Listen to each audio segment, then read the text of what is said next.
Bonjour Bérangère Couillard. Bonjour. Vous êtes la députée sortante de la majorité présidentielle dans la 7e circonscription de Gironde sur Gradignan, Pessac. Vous avez été ministre déléguée en charge de l'égalité femmes-hommes et de la lutte contre les discriminations. C'était entre juillet 2023 et janvier 2024.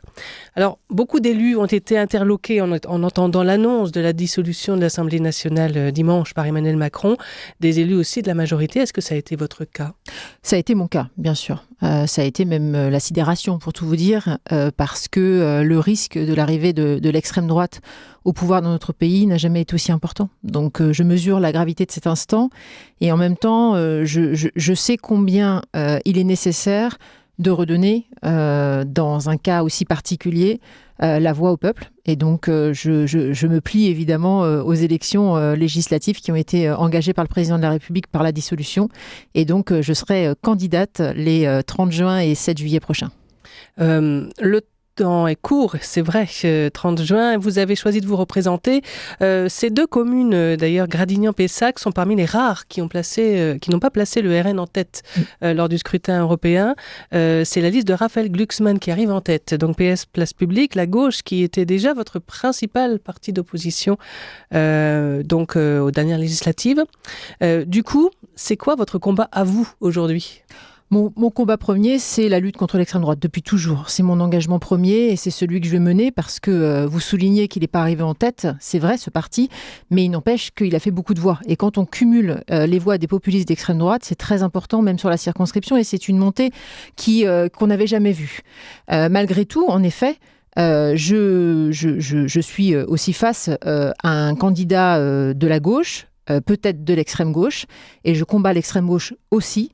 La France Insoumise n'a pas, et pour avoir eu des collègues de la France Insoumise, ils ne respectent ni nos institutions et n'ont pas le programme qu'il faut pour la France. Et donc c'est pour ça que je continuerai évidemment face aux Français, donc face aux habitants de la circonscription à me présenter, parce que au-delà de ça, j'ai noué avec eux un lien important depuis maintenant 7 ans. Et donc je tiens à cette circonscription, j'aime cette circonscription et donc je me dois d'être présente sur le prochain scrutin. Le front de gauche, alors on ne sait pas encore à cette heure, à l'heure où nous enregistrons, quel est le candidat en face de vous ou les candidats. On parle de Sébastien Saint-Pasteur pour le PS, on n'a pas encore la confirmation. On est plutôt dans ce registre social-démocrate que révolutionnaire LFI, ça ne fait pas tout à fait la même campagne, j'imagine, pour vous. Non, ce n'est pas la même campagne, mais il n'empêche qu'ils ont un programme normalement commun. Aujourd'hui, il n'est pas connu parce qu'ils sont encore en train de discuter des investitures, mais il n'empêche que si je reprends le programme de la NUPES de 2022, je suis très inquiète.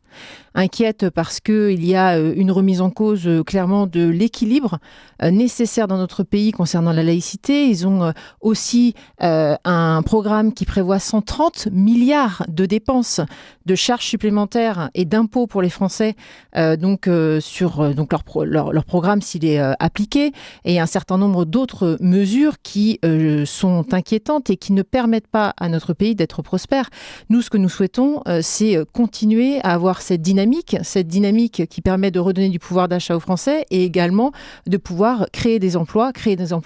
Moi, je crois beaucoup en la valeur travail. Je pense que c'est nécessaire pour notre pays d'avoir un taux de chômage bas. Nous avons 7,1% de chômage. C'est inédit. On a réussi à faire cet exercice-là qui était quelque chose de très difficile. Et donc, je pense qu'il faut continuer dans cette voie. Justement, ces élections européennes quand même ont montré qu'il y avait comme un désaveu quand même du gouvernement. Est-ce que vous l'entendez comme ça, ou est-ce que c'est que vous n'arrivez pas à faire entendre vos idées, entendre l'action qui se mène ? Écoutez, c'est un petit peu de tout. Pour avoir été moi-même au gouvernement et anciennement porte-parole des députés de la majorité, vous savez, c'est pas simple de faire, d'expliquer toujours ce que nous mettons en place et pourquoi nous le mettons en place. Nous avons choisi un certain nombre de politiques pour justement faire en sorte que le pays soit plus attractif et faire en sorte que nos concitoyens vivent mieux en récupérant notamment du pouvoir d'achat, ce qui est très important pour les Français. Les Français aussi, ils attendent un retour à l'autorité. Un retour à l'autorité dans l'espace public, à l'école, faire en sorte aussi qu'on ait un système de santé qui soit meilleur dans notre pays pour pouvoir accueillir les Français. Les soignants réclament plus de moyens.